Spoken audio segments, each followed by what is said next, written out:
উসমান রাদিয়াল্লাহু আনহু সবচেয়ে ধনী ছিলেন না? কেন জানেন? কেন? এটা কি জানেন কেন ধনী ছিলেন? একে তো তিনি প্রচুর দান সদকা করতেন, এটা তো আপনারা জানেনই।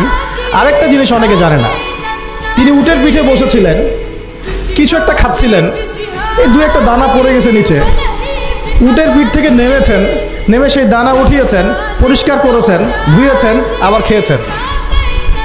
তার এই দু চারটা দানার কোনো কিন্তু মানে পরোয়া না করলেও চলে, তার প্রচুর অর্থ সম্পদ আছে। এত অর্থ সম্পদ যে তাবুক যুদ্ধের দিন 30,000 সেনাবাহিনীর দায়িত্ব নিয়েছেন।